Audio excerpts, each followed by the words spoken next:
It is better to keep one's oath. Wisdom from the saga of Hrafnel Fregothi. These are what we're going to go over today, neighbors. I gave my word or oath that for every 5 you guys gave to help the kids, I would do 1 chin-up.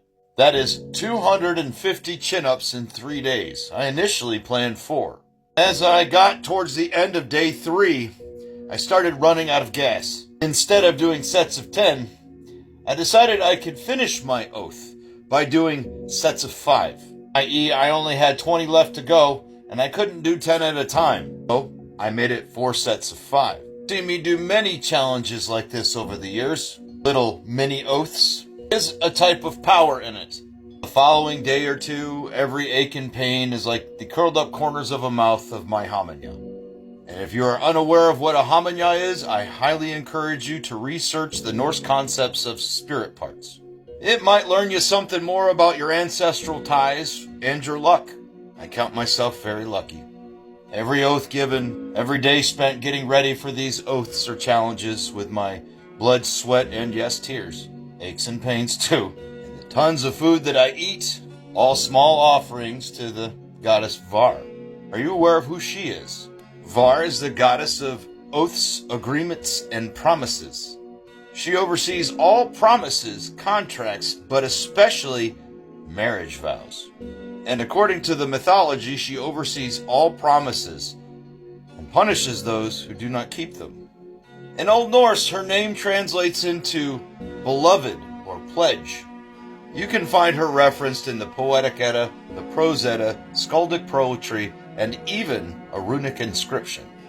She is referred to as wise and inquiring. So nothing can be concealed from her. So even oaths to yourself, Var will know you failed. That hit me hard as a young man as I read it in the Prose Edda. We often make promises we don't keep to ourselves, don't we, neighbor? But nobody knows but you. It's okay. It was about that same time that I had a staff sergeant that used to ride me in the army, trying to make me into a PT stud. I kept wanting to quit, wanted to give up. Then he said something to me. Well, he yelled something at me that made it all click. I would get up, covered in grass stains, dusting off that famous North Carolina mud sand. Gets all up in your teeth, feeling like a failure with sand in his teeth. For weeks, he would put his hand on my shoulder and tell me, you never give up, you never fail. And what clicked was rather simple. If we make promises or oaths to ourselves or others, then that would mean with trial and error and some patience, you've never broken your oath. Not all promises to others or ourselves can be kept in the timeline we set, framed in the idea that we romanticize and make idyllic. So, did you know about Var, the goddess of oaths, who's given you ample time to keep them? Don't give up yet. You're so close.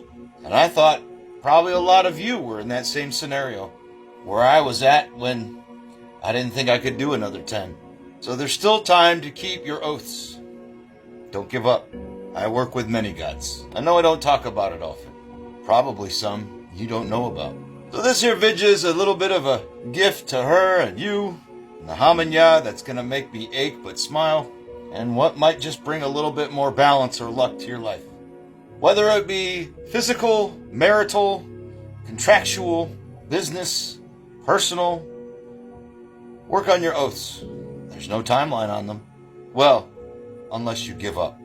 Well, that's all I got for you today, neighbors. This was a mini challenge for me. I'm still in fight camp. I gave my oath. Until next time. Ah-cha-cha-cha-cha.